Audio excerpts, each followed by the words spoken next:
السلام علیکم دوستو، کیسے ہیں آپ سب؟ میں زبینہ فیاض ایک بار پھر آپ کے ساتھ میں شروع کر رہی ہوں فیری ٹیل پارٹ 2۔ کیا ہوا؟ تم مجھے اپسیٹ کیوں لگ رہے ہو؟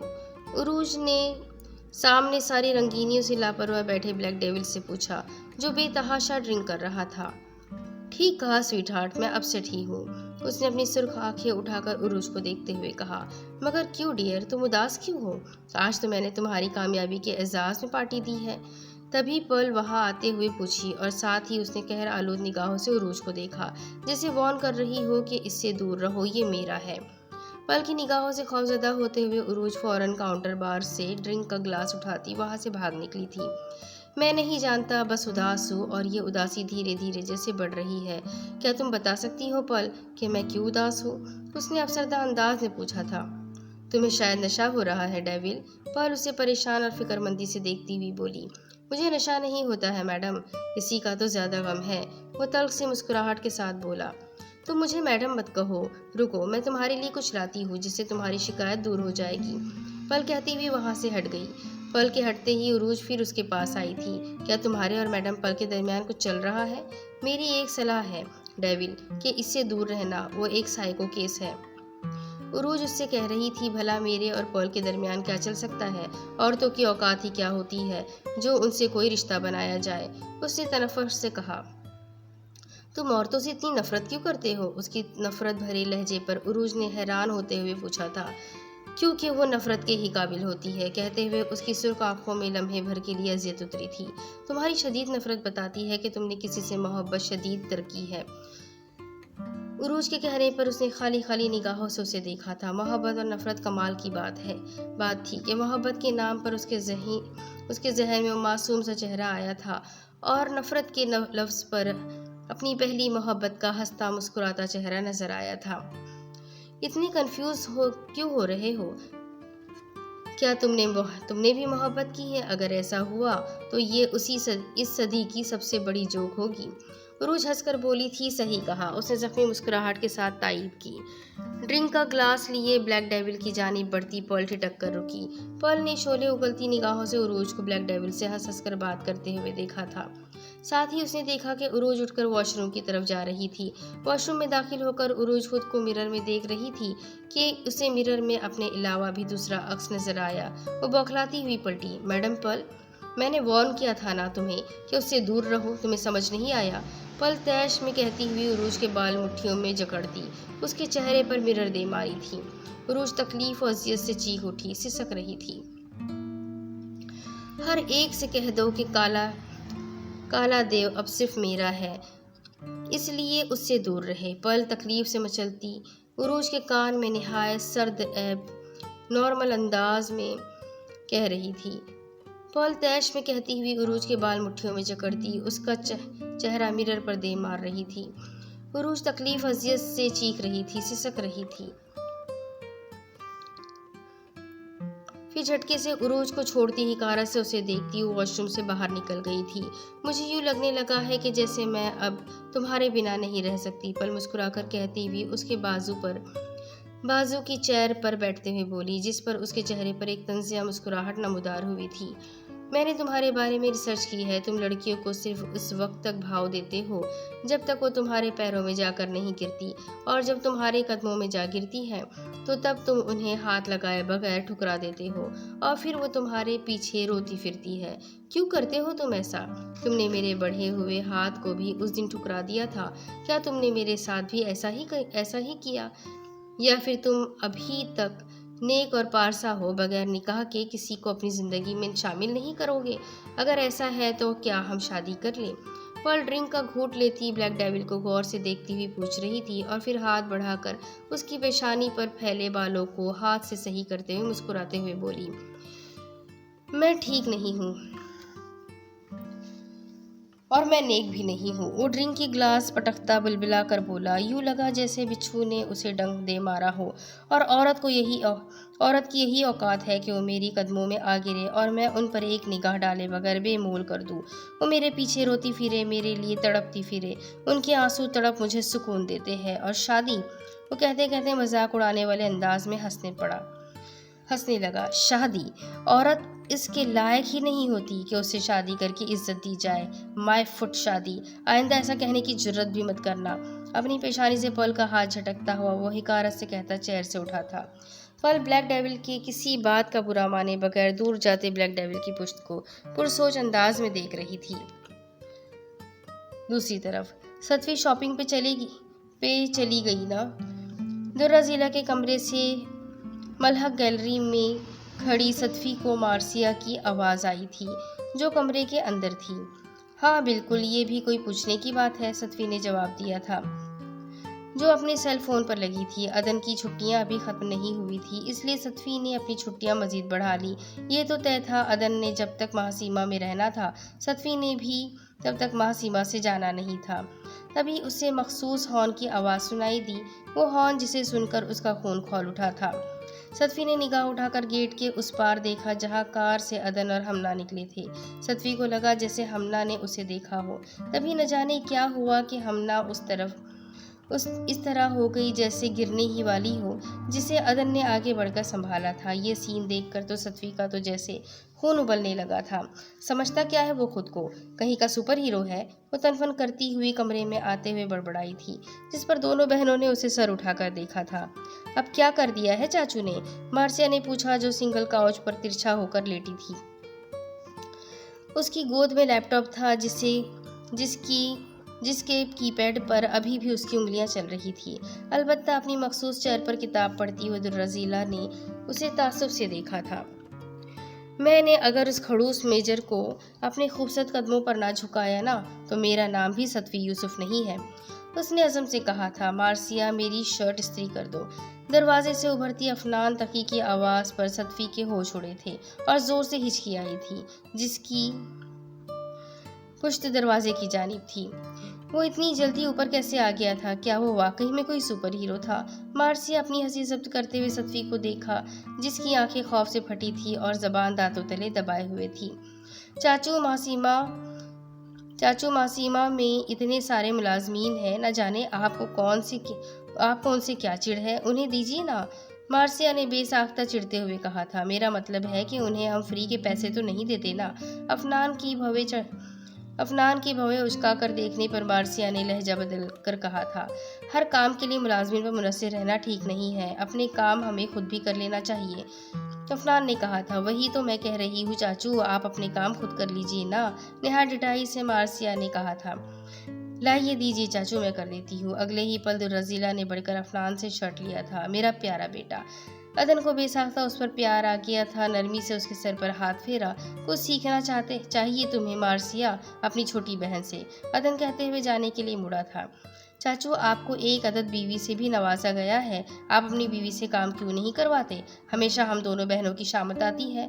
عدن کی نصیحت پر مارسیا منہ بناتے ہوئے بولی تھی، مگر تبھی ان تینوں کو دروازہ کھٹ سے بند کرنے کی آواز آئی۔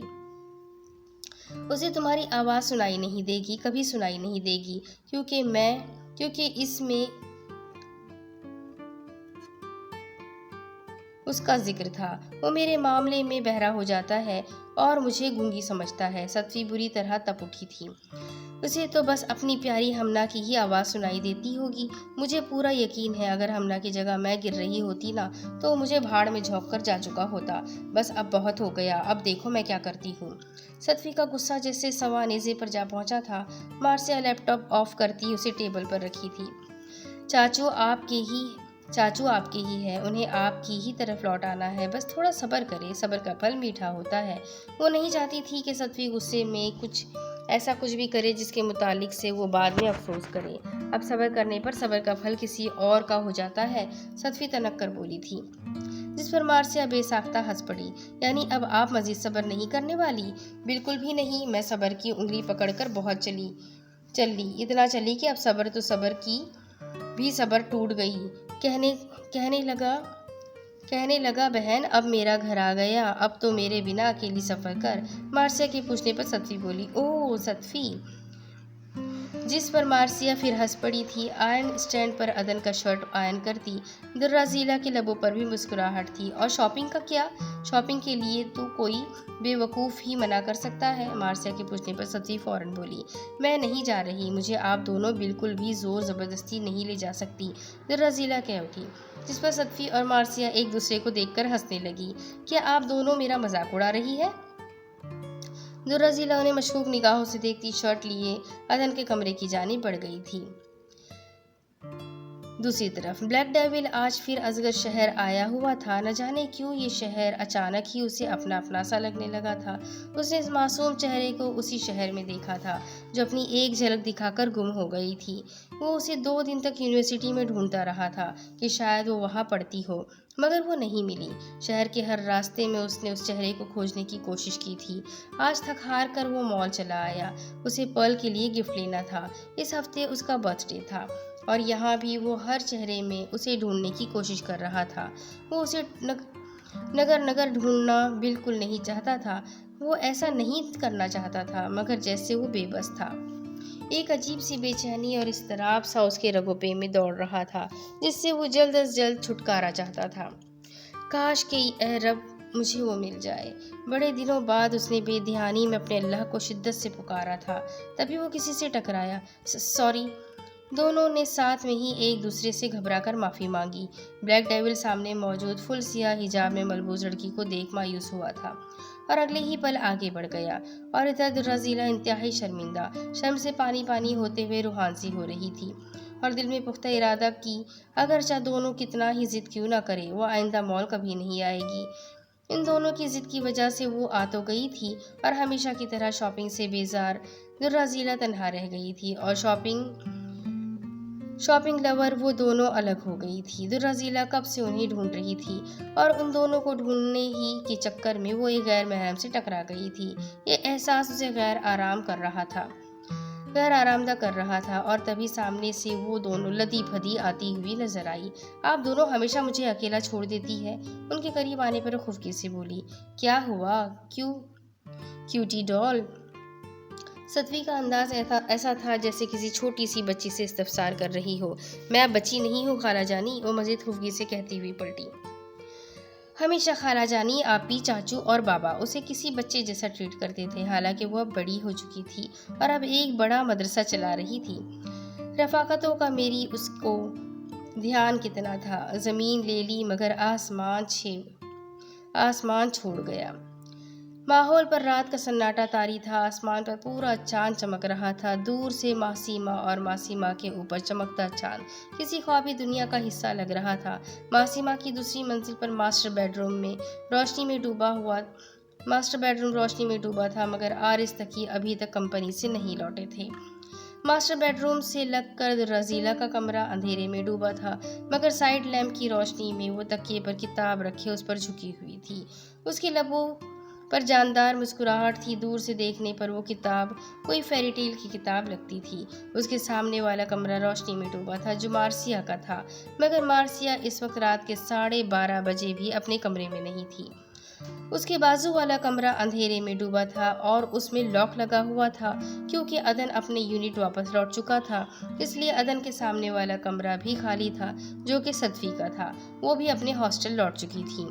اس کے برعکس نیچے کے سارے کمرے روشن تھے اور ان میں زندگی دوڑ رہی تھی۔ ریاض تقی بڑے بابا کے کمرے میں ان کے 3 بیٹے معاذ، بشار اور اتبا اور ایاز تقی کے دونوں بیٹے مکرم اور احزاب نظر آ رہے تھے، اور ساتھ ہی ایاز تقی، ان کی بیوی ثانیہ اور صوبیہ بھی وہاں موجود تھی۔ انہیں دیکھ کر لگتا تھا جیسے وہ کسی بے حد اہم مسئلے پر بات کر رہے ہوں۔ آپ تو جانتے ہیں نا بھائی جان، ایاز تقی آرز تقی سے مخاطب تھے، قرضے کی وجہ سے ہمیں ہماری کمپنی اور گھر بیچ کر بھی ہم پورے طور سے اپنا قرضہ نہیں چکا پائے ہیں۔ ابھی تک وہ قرض خواہ ہمیں پریشان کر رہے ہیں، روپیوں کا مطالبہ کر رہے ہیں جن کا سود دن بدن بڑھتے ہی جا رہا ہے۔ جانتا ہوں میں بھی بہت پریشان ہوں، اس لیے میں نے آرز سے اس کے متعلق سے بات کی تھی، مگر وہ کہتا ہے کہ وہ اتنی بڑی رقم ایک ساتھ اتنی جلدی نہیں دے سکتا۔ ریاض تقی اپنی پیشانی مسلتے ہوئے کہہ رہے تھے۔ وہ اتنی آسانی سے نہیں دیں گے بڑے بابا، احزاب بھر کر بولا۔ کول کول میرے بھائی، مگر گرم گرم نوالے کھانے سے زبان جھلس جاتی ہے اور پیٹ بھی نہیں بھرتا، اس لیے نوالے ٹھنڈا کر کے کھانے چاہیے، تبھی اس کا مزہ ہے، اور اس کے لیے میرے پاس ایک راستہ ہے۔ لیپ ٹاپ پہ جھکا بشار کہہ رہا تھا۔ کیا راستہ ہے؟ ایاز تقی نے حیرت سے پوچھا۔ آرز تقی کو اپنی بیٹیاں ہر چیز سے بڑھ کر عزیز ہے۔ بشار کے لبوں پر ایک ٹھنڈی تباہ کن مسکراہٹ تھی۔ رات کے 1 بج رہے تھے۔ سنسان سڑک پر ایک حوالدار سیٹی بجا بجا کر کرچ دروں کو ہوشیار کرتا جا رہا تھا۔ جبھی گلی سے ایک بے حد پرانے شلوار سوٹ میں جو بوسیدہ ہو چکا لباس پہنے ایک عورت نکلی جو سیدھی حوالدار کے قریب چلی آئی۔ حوالدار بھی اسے دیکھ کر رک گیا۔ کون ہو تم اور اتنی رات گئے گھر سے باہر کیا کر رہی ہو؟ حوالدار اسے مشکوک نظروں سے دیکھتا ہوا پوچھا۔ صاحب میں سامنے والے حویلی میں کام کرتی ہوں جی، آج مالک کے یہاں مہمان بہت آئے ہوئے ہیں، اس لیے کام کرتے کرتے میرے کو ٹائم ہو گیا جی۔ اب سنسان سڑک پر اکیلے جاتے ڈر لگتا ہے جی، آپ چھوڑ دیں گے تو بڑی مہربانی ہوگی جی۔ آواز جتنی خوبصورت تھی، لہجہ اتنا ہی بدصورت، گوار اور اجڑا ہوا تھا، جس پر مشکوک ہوتا حوالدار مطمئن ہوا۔ کہاں رہتی ہو؟ جی یہ قریب ہی کے بنگلے کے ایک کوارٹر میں اماں کے ساتھ رہتی ہوں۔ اچھا ٹھیک ہے چلو۔ کوئی خوبصورت روشنیوں سے جگمگاتا ہوا محل تھا جو اس پہر دیکھنے میں کوئی قدیم زمانے کا محل لگ رہا تھا۔ پورا چاند آسمان پر جگمگا رہا تھا، ماحول پر جیسے خواب کا اثر طاری تھا۔ آئے نا صاحب جی۔ گیٹ کے پاس پہنچ کر اس نے پلٹ کر اصرار کیا۔ حوالدار جو منع کرنے والا تھا مگر اس کا چہرہ دیکھ حیران رہ گیا۔ بے حد حسین ملائی جیسی دمکتی ہوئی سفید رنگت چہرہ جو اب تک گھونگھٹ میں چھپا اب ظاہر ہوا تھا۔ وہ چہرے سے ہرگز ملازمہ نہیں لگتی تھی۔ ملازمہ کے بے حد اصرار کرنے پر حوالدار محل کے اندر آ گیا تھا، مگر محل کے اندر داخل ہوتے ہی اس کے 14 طبق جیسے روشن ہوئے تھے۔ محل کے اندر داخل ہوتے ہی اس کے 14 طبق روشن ہوئے۔ وہاں شاہی دربار کا سا نقشہ کھینچا تھا۔ اگلے ہی پل وہ حسین خادماؤں کی جھرمٹ میں گھرا تھا، جن کی جھرمٹ میں گھرا وہ اندر داخل ہوا، جہاں تخت پر ہارون الرشید جلوہ افروز تھا۔ بادشاہ سلامت کو سلام عرض کرو، قریب کھڑے سپاہی نے اسے جھڑک کر کہا تھا، جس پر حوالدار بوکھلاتا ہوا جھکتا ہی چلا گیا۔ سیدھے کھڑے ہو جاؤ ورنہ تمہاری ٹانگیں توڑ دی جائے گی۔ دفتان ہارون الرشید کی گرجتی ہوئی آواز سنائی دی، جس پر حوالدار سوکھے پتوں کی طرح کانپتے ہوئے کھڑے ہوا۔ اس کی سمجھ میں نہیں آ رہا تھا، وہ تو 21ویں صدی میں تھا، تو پھر اچانک 21ویں صدی سے ہزارویں سال پہلے زمانے میں کیسے آ گیا تھا؟ کیا یہ سب روحیں تھیں؟ سوچ کر ہی حوالدار کی حالت مزید غیر ہو رہی تھی۔ جیسے اب گرا کہ تب گرا، اور پھر جیسے ہی اس کی نگاہ ہارون الرشید کے پہلو میں بیٹھی ملکہ پر پڑی، اس کا چہرہ سفید پڑا۔ وہ کوئی اور نہیں، وہی ملازمہ تھی جس نے اسے یہاں تک لایا تھا۔ بادشاہ سلامت، ملکہ کی آواز آئی تھی، فرمائیں۔ ہم اس بہادر وجاہت سے بھرپور نوجوان کا نکاح اپنی شہزادی سے کرنا چاہتے ہیں۔ آج سے پہل تک اسے خبر نہیں تھی کہ وہ 42 سال کا ہو کر بھی وجاہت سے بھرپور نوجوان تھا۔ تمہاری کیا رائے ہے اے بہادر انسان؟ ملکہ اپنی شاہی تخت سے اتر کے اس تک آتی پوچھی۔ جی وہ ہکلا کر رہ گیا تھا۔ شاباش، ہم تمہیں اپنی فرما برداری کے صلے میں انعام سے نوازیں گے، ملکہ کہتی ہوئی اپنے گلے میں موجود ہار کھینچ کر اتارتے ہوئے اسے تھمائی، اور ساتھ ہی ملکہ نے قریب کھڑے ملازم کے ہاتھ میں موجود تھال سے نوٹوں کی بنڈل نکالتی اسے تھما گئی۔ حوالدار کو سمجھ نہیں آ رہا تھا کہ وہ اس پر خوش ہوئے یا یہاں سے گر کر بے ہوش ہو جائے۔ اب ہم تمہارا نکاح کریں گے۔ نکاح؟ اس کے سوکھے گلے سے بمشکل آواز نکلی۔ ہاں نکاح، اس کے لیے تمہیں مرنا ہوگا۔ مرنا ہوگا؟ سن کر ہی حوالدار کے ہوش گم ہوئے۔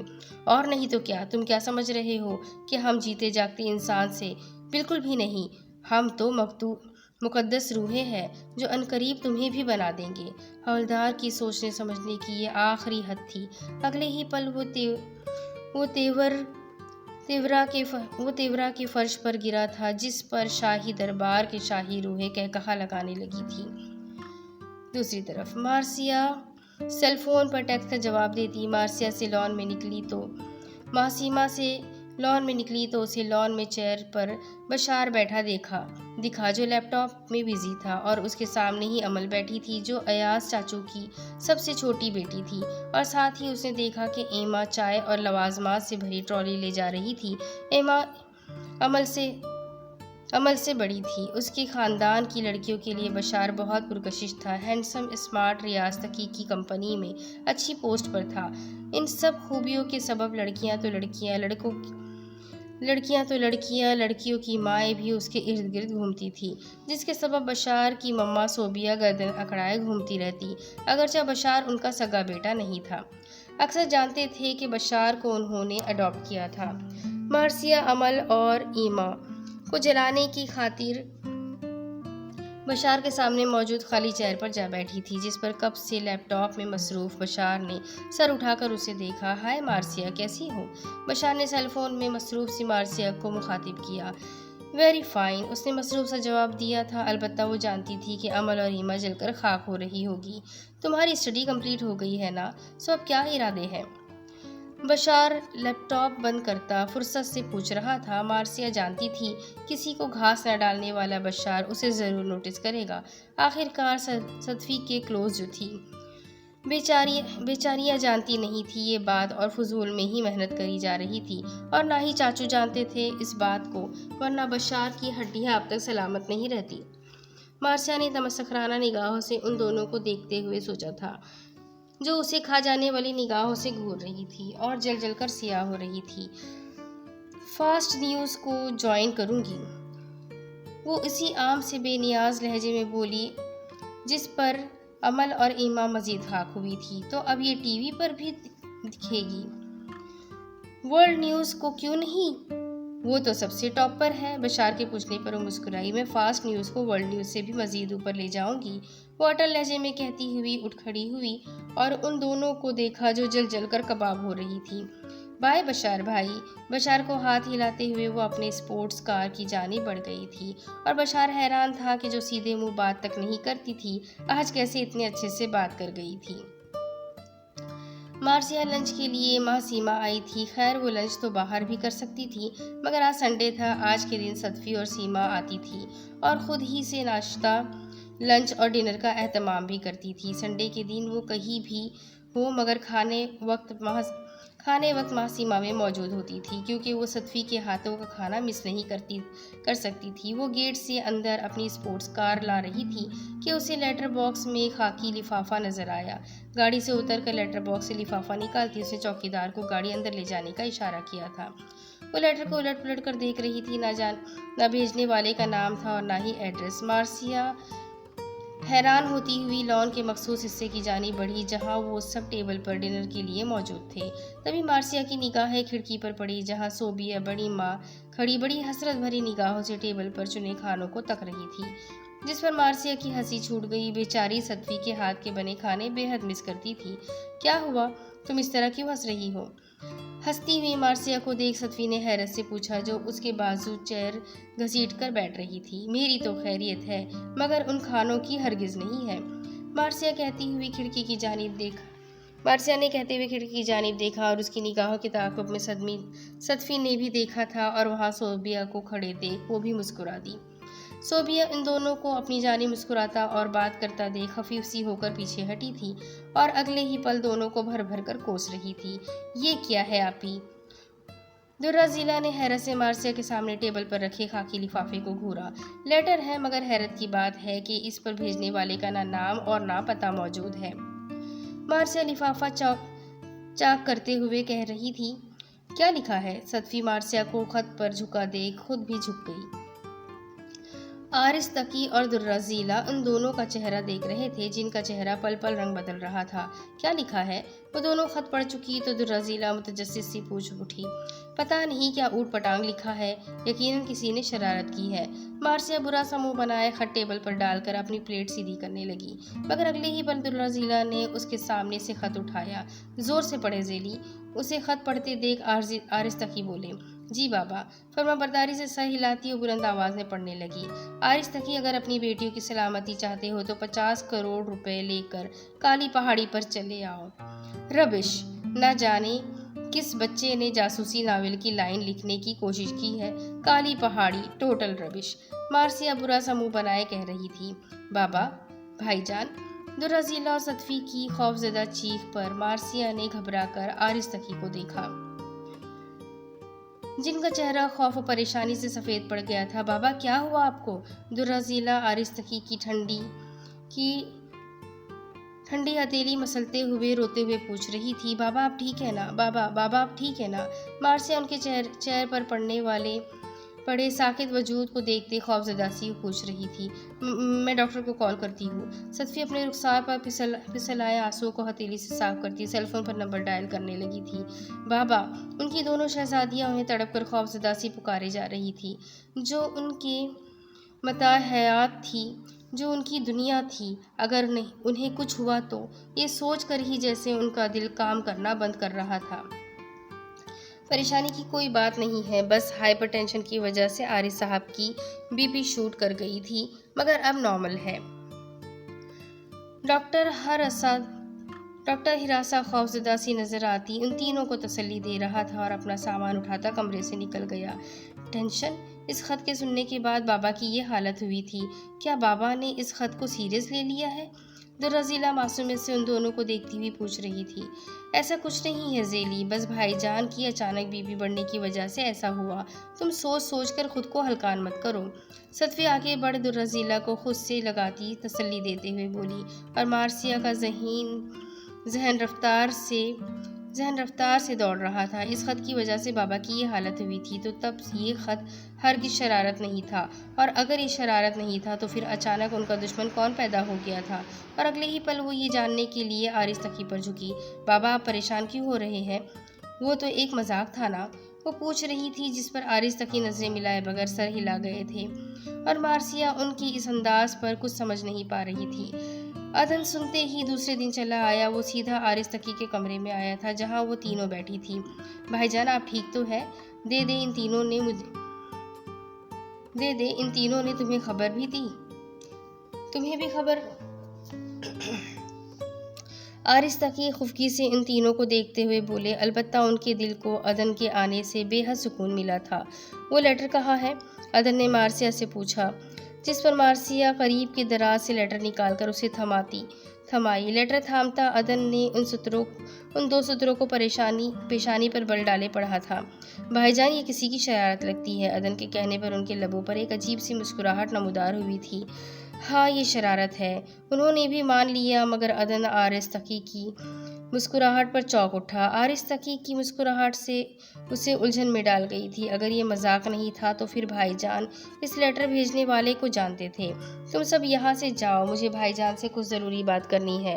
عدن مارسیا اور درازیلا سے مخاطب ہوتا ہوا وہ بولا۔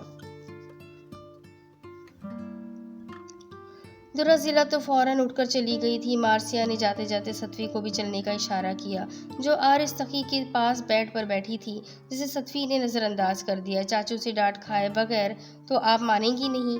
مارسیا سوچتی ہوئی مسکرا کر نفی میں سر ہلاتی کمرے سے نکل گئی تھی۔ ادھر عدن اس کے جانے کا انتظار کر رہا تھا، جو زور شور سے آرستقی سے باتوں میں مشغول تھی، جس پر عدن بری طرح جھلا رہا تھا۔ اس کی جھلاہٹ صدفی بھی محسوس کر رہی تھی، مگر نوٹس لیے بغیر ہنوز آرستقی سے باتوں میں مصروف تھی، اور آرستقی اپنی مسکراہٹ دبائے کبھی کن آنکھوں سے عدن کو جھنجھلاہٹ دیکھتے اور کبھی فراٹے سے زبان چلاتی صدفی کے کسی بات کا جواب دے دیتے۔ تم سے الگ سے جانے کے لیے کہوں؟ اگلے ہی پل برداشت کی حد ختم ہوتے ہی عدن سپاٹ لہجے میں پوچھ رہا تھا، کبھی کہہ ہی دیا کرو، اس سے تمہارے ہیرے موتی جڑے زبان گھس نہیں جائیں گی؟ صدفی اس کے لہجے پر بھناتی ہوئی بولی اور اٹھ کر جانے لگی۔ کہاں اپنوں سے جاتا ہے؟ اس کے سپاٹ اجنبی لہجے اور اوپر سے زخم کرتے الفاظ۔ صدفی کی آنکھوں میں آنسو جمع ہونے لگے تھے۔ ایک مرتبہ نادانی میں کی جانے والی غلطی کی سزا وہ آخر اسے کب تک دیتا رہے گا؟ صدفی نے انہی آنسو بھری آنکھوں سے آرستقی کو دیکھا، جو افسوس سے اسے دیکھ رہے تھے۔ وہ کچھ کہتے اس سے پہلے ہی وہ کمرے سے باہر نکل گئی تھی۔ عدن کیوں بچی کا دل دکھا رہے ہو؟ آرستقی اسے ڈانٹ رہے تھے۔ اور جب آپ کی بچی نے میرا دل دکھایا تھا تب؟ اس نے خفگی سے پوچھا۔ وہ اس وقت نادان تھی۔ آرستقی صدفی کا دفاع کر رہے تھے، مگر میں نادان نہیں تھا۔ کب تک بچپن کی بات کو دل سے لگا کر رکھو گے؟ آخرکار وہ تمہاری منکوہا ہے، اور آپ کب تک چھپاتے رہیں گے کہ یہ دھمکی دینے والا کون ہے؟ عدن ان کی بات قطعی نظر انداز کرتا پوچھا۔ کیا مطلب؟ آرستقی چونکے۔ مطلب یہ کہ مجھے بتائے کہ دھمکی دینے والا کون ہے۔ وہ ان کے پاس بیڈ پر بیٹھتا ہوا پوچھا جہاں کچھ دیر پہلے ستوی بیٹھی تھی۔ یہ تو ایک مذاق ہے عدن۔ ہاں، اگر یہ واقعی مذاق تو مگر آپ بہتر جانتے ہیں کہ یہ مذاق نہیں ہے۔ کہتے ہوئے اس نے آرستکی کا ہاتھ اپنے دونوں ہاتھوں میں لے لیا۔ آپ بتائیے بھائی جان اس شخص کے بارے میں۔ آرستکی عدن کے اتنے یقین سے کہنے پر اسے جھٹلا نہ سکے۔ مجھ سے مت پوچھو، میں نہیں جانتا، وہ نظر چراتے ہوئے دھیمے لہجے میں بولے۔ دیکھیے، آپ مجھے بتائیے، ورنہ وہ آپ میں سے کسی کو بھی نقصان پہنچا سکتا ہے اور یہ میں برداشت نہیں کر سکتا۔ آپ چاروں ہی سے تو جڑی ہے میری سانسوں کی ڈور، آپ چاروں ہی تو میری کل متاع۔ اگر آپ میں سے کسی کو کچھ ہوا تو میں کیسے جیوں گا؟ عدن شدید پریشان اور جذباتی ہوتے ہوئے بولا۔ پہلے تم چاروں متاع کی تشریح کرو کہ ان میں کون کون شامل ہے۔ آرستکی اس کے جذبات ہر بند باندھتے اسے شرارت سے چھیڑا، جس پر اس کا چہرہ لمحے بھر کے لیے سرخ ہوا تھا۔ وہ 3 ہے، میں غلطی سے صحیح کہہ گیا۔ آرستکی عدن کا جملہ کاٹتے ہوئے مسکرا کر بولے۔ آپ مجھے موضوع سے ہٹانا چاہتے ہیں نا؟ عدن انہیں خفگی سے دیکھ رہا تھا۔ اور تم چوتھی کی تشریح کرنے سے بچنا چاہتے ہو؟ وہ جان گیا تھا کہ اب آرستکی اسے کچھ نہیں کہیں گے بلکہ اسے چھیڑتے ہی رہیں گے۔ آپ مجھ سے کتنا ہی چھپائے مگر میں جان کر ہی رہوں گا، وہ کہہ کر جانے کے لیے پلٹا تو کمرے میں محسیمہ میں بسے پہلی منزل کے سارے رشتہ دار کمرے میں گھس گئے تھے۔ ایاز تقی اور ان کی بیویاں اور بچے۔ عدن لب بیجے باہر نکل رہا تھا، اس کے قدم ریاض تقی کے سوال پر رکے تھے۔ کیا بات ہے آرز، کوئی پریشانی ہے؟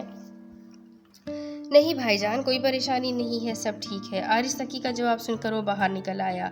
آخر ایسا کون تھا جسے بھائی جان جانتے تھے مگر بتا نہیں رہے تھے؟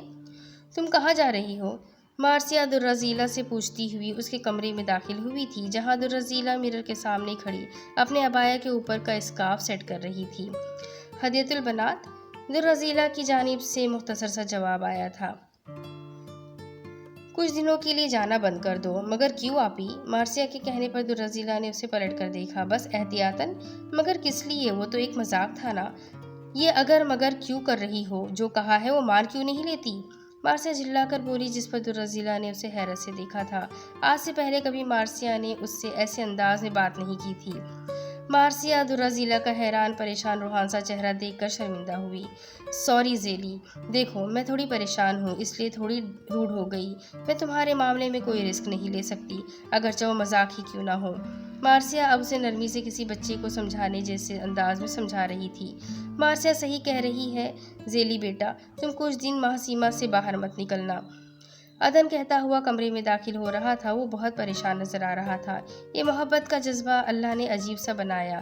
تکلیف کسی اور کو ہو تو درد جیسے ہمیں بھی ہوتا ہے۔ ٹھیک ہے، دررزیلا افسردگی سے کہتی کلاس وال کی جانب بڑھ گئی۔ عدن اور مارسیہ جو کمرے سے باہر جا رہے تھے رکے اور ایک دوسرے کو دیکھ افسردگی سے مسکرائے۔ کیا ہوا گڑیا، تم اداس کیوں ہو؟ کچھ دنوں کی ہی تو بات ہے، پھر سب نارمل ہو جائے گا، عدن اسے خود سے لگائے پوچھ رہا تھا۔ ایسی بات نہیں ہے چاچو، آپ لوگ پریشان ہیں تو مجھے بھی اچھا نہیں لگ رہا، دررزیلا انہیں معصومیت سے دیکھ کر کہہ رہی تھی۔ میری معصوم بہن۔ مارسیہ جا کر دررزیلا کی پشت سے جا لگی تھی، جو عدن کے داہنے بازو سے لگی کھڑی تھی۔ میری پیاری چنو منو سی بھانجیا۔ دروازے سے لگی کھڑی ستوی کس خوشی میں پیچھے رہتی، یوں بھی وہ تو عدن سے قریب ہونے کے موقع ڈھونڈتی تھی۔ ستوی بھی جا کر مارسیہ کی پشت سے لگی تھی۔ عدن جو شفقت سے دونوں بہنوں کے سر پر ہاتھ پھیر رہا تھا، ستوی کو دیکھ لمحے بھر کے لیے ساکت ہوا تھا۔ ان کی پوزیشن کچھ ایسی تھی کہ عدن کے بازو سے دررزیلا لگی تھی، پھر مارسیہ، پھر ستوی۔ اگلے ہی پل عدن ستوی سے نظریں ہٹاتا ہوا گردن موڑ کر اپنے پیچھے دیکھا جہاں بیڈ تھا، اور پھر وہ دررزیلا کے سامنے سے ہٹا تھا۔ دررزیلا جو عدن سے ٹیک لگائے ہوئی تھی، مارسیہ اور دررزیلا سے، اور ستوی مارسیہ سے، وہ تینوں بیڈ پر ایک دوسرے پر گرتی ہوئی چیخی تھی۔ چاچو آپ ایسا کیسے کر سکتے ہیں؟ مارسیہ برا سا منہ بنائے چیخی تھی۔ میں نہ کہتی کہ یہ انتہائی درجے کا کھڑوس آدمی ہے، بے حس نہ ہو تو؟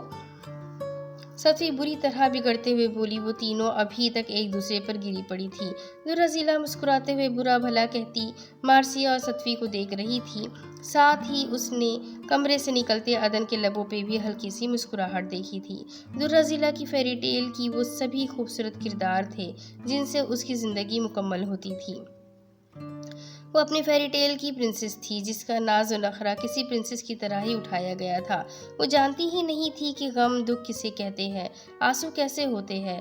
وہ بچپن سے بن ماں کی بڑی ہوئی تھی، مگر کمال کی بات یہ تھی کہ اسے کسی نے اس کا ذرا سا بھی احساس نہیں ہونے دیا تھا۔ درہ ذیلی کو اپنا یہ فیری لینڈ بہت پسند تھا۔ وہ ہرگز بھی نہیں جانتی تھی کہ عنقریب اس کا فیری لینڈ تباہ برباد ہونے والا تھا، اس سے اس کی پسندیدہ دنیا چھین جانے والی تھی اور سیاہ دیو اسے بے رحم ظالم دنیا میں لا پٹکنے والا تھا۔ ادھورا عشق تھا لیکن مکمل کھا گیا مجھ کو۔ اور کیا چل رہا ہے تمہارا میڈم پرل کے ساتھ؟ ہر جانب تم دونوں کی خبریں ہی چھائی ہوئی ہے۔ فصیح صوفے پہ نیم دراز ٹی وی دیکھتا بلیک ڈیول کے قریب سنگل صوفے پہ بیٹھتا پوچھا، تم جانتے ہو میں کیریکٹر لیس نہیں ہوں۔ بلیک ڈیول برا سا منہ بنائے بولا، ہاں میں جانتا ہوں کہ تمہیں صرف گھمنڈی مغرور عورتوں کو اپنے پیچھے رلانے اور تڑپانے کا خبطے ہے۔ فصیح جل کر بولا، ایک بات بتاؤ، کیا تم میڈم پرل کے ساتھ بھی ایسا ہی کرو گے؟ اس کے ساتھ ایسا کیوں نہ کروں؟ اس نے بھویں اچکائے پوچھا، وہ بہت خطرناک عورت ہے یار، اگر تو نے اس کے ساتھ ایسا کچھ کیا تو اس سے کچھ بعید نہیں کہ وہ تجھے اگلے ہی لمحے شوٹ کر دے۔ سائیکو کی مہارانی ہے وہ۔ فصیح جھرجھری لیتے ہوئے بولا، اس لیے تو اور بھی مزہ آئے گا، جتنا زیادہ رسکی کام ہوگا اتنا ہی زیادہ مزہ آئے گا۔ تم تو مجھے میڈم پرل سے بھی بڑے سائیکو لگتے ہو۔ یہ بھی کوئی بات ہوئی خوبصورت لڑکیوں کو اپنے پیچھے رلانے والی؟ فصیح اگلے ہی پل بری طرح جل بھن کر بولا تھا، جس پر بلیک ڈیول کے چہرے پر ایک عجیب سی مسکراہٹ نمودار ہوئی تھی۔ فصیح منا سے کہو کہ اس لڑکی کو ڈرانا ہے، میرے خیال سے 1-2 ہوائی فائر کافی ہوں گے۔ تبھی اصغر پاشا وہاں آتا ہوا بولا تھا اور ساتھ ہی اس نے ان کے سامنے موجود سینٹرل ٹیبل پر ایک تصویر پھینکی۔ اوکے باس، میں منا سے کہہ دوں گا، فصیح کہہ رہا تھا۔ بلیک ڈیول جس صوفے پر نیم دراز تھا وہ تصویر میں ہنستی مسکراتی خوبصورت سی لڑکی کو دیکھ اٹھ بیٹھا۔ لمحے میں اس کی آنکھوں میں جیسے آگ دہک اٹھے تھے۔ یہ کام منا نہیں باس میں کروں گا، اس کام کو مجھ پر چھوڑ دیں۔ بلیک ڈیول تصویر کو اپنی آگ بھری آنکھوں سے دیکھتا کہہ رہا تھا، اس کا لہجہ جھلستا ہوا تھا، مارسیا تقی کو مارنا نہیں ہے، ڈیول اسے صرف ڈرانا ہے۔ اصغر پاشا اس کی حالت دیکھ پریشانی سے بولا، جسے پتا نہیں اس نے سنا تھا بھی یا نہیں، باس کیا ڈیول مارسیا تقی کو جانتا ہے؟ فصیح حیران پریشان سا کمرے سے نکلتے بلیک ڈیول کو دیکھ پوچھ رہا تھا۔ جانتا ہے، مارسیا تقی پر اس کے کئی پرانے حساب کتاب ہے۔ بلیک ڈیول کا غصہ دیکھ لگ رہا ہے کہ اب مارسیا تقی کا تو اللہ ہی محافظ ہے، اصغر پاشا پریشان سا کہہ رہا تھا۔ وہ اپنی اسپورٹس کار لے کر نکل رہی تھی کہ عدن نے اس کا راستہ روکا۔ کہاں جا رہی ہو؟ مارسیا تھوک نگل کر رہ گئی۔ جس بات کا ڈر تھا وہی ہوا تھا، عدن نے صدفی کو بھی کچھ دنوں کے لیے ہاسٹل سے ماں سیما میں شفٹ کروا دیا تھا۔ کچھ دنوں تک صدفی کا بھی باہر جانا منع تھا۔ چاچو، ابھی جوائن کیا ہے میں نے فاسٹ نیوز چینل کو، اگر شروعات میں ہی چھٹیاں کروں گی تو باس مجھے نکال دے گا۔ مارسیا منت بھرے لہجے میں کہہ رہی تھی، نہیں نکالے گا تمہارا باس، میں بات کر لوں گا اس سے، اس لیے تم بھی کچھ دنوں کے لیے ماں سیما سے باہر نہیں نکلو گی۔ عدن سختی سے بولا، جس پر وہ جھنجھلا گئی۔ چاچو، میں اپنی حفاظت خود کر سکتی ہوں، میں جانتا ہوں، پھر بھی کوئی رسک نہیں لے سکتا۔ وہ حتمی انداز میں بولا، اوکے سائیڈ دے، مجھے کار سے نکلنا ہے۔ مارسیا جیسے ہتھیار ڈالتے ہوئے اسے پیچھے سرکنے کا اشارہ کی، جیسے کار کا ڈور کھولتے ہوئے باہر نکلنا چاہ رہی ہو، جس پر عدن کار کی ڈور سے کافی پیچھے سرک آیا تھا۔ سوری چاچو، جانا ضروری ہے اور میں چھٹی نہیں کر سکتی، آپ میری فکر مت کریں۔ اگلے ہی پل مارسیا کی اسپورٹس کار زناٹے سے اس کے قریب سے گزری تھی، جس پر عدن لمحے بھر کے لیے حیران ہوا تھا اور اگلے ہی پل ناراضگی سے مارسیا کی ریڈ اسپورٹس کار کو دیکھ رہا تھا جو گیٹ سے باہر نکل رہی تھی۔ اکثر انتہائی گھاک و چالاک میجر عدن تقی کو بھی وہ بیوقوف بنا جاتی تھی۔ شہر کے وزیر کا کار ایکسیڈنٹ ہو گیا تھا۔ مارسیا اپنے ساتھیوں کے ساتھ وہاں پہنچی تھی۔ وہ پہلی تھی وہاں پہنچنے والی۔ جب نیوز کور کر کے وہ اپنا سامان سمیٹ رہے تھے تب باقی کے نیوز چینلز کی گاڑیاں وہاں پہنچی تھی، جس پر اس کے لبوں پر مسکراہٹ دوڑ گئی تھی۔ اس نیوز کو سب سے پہلے اس کا چینل کاسٹ کرنے والا تھا۔ ویسے بھی وہ بہت جلد ہی لوگوں کی نظروں میں آ گئی تھی۔ اس کے مخصوص دو ٹوک انداز کی وجہ سے اسے لوگ بہت تیزی سے پسند کرنے لگے تھے۔ جتنا لوگ پسند کرنے لگے تھے اتنے ہی لوگ اسے سخت ناپسند بھی کرتے تھے، کیونکہ وہ مارسیا تقی تھی جو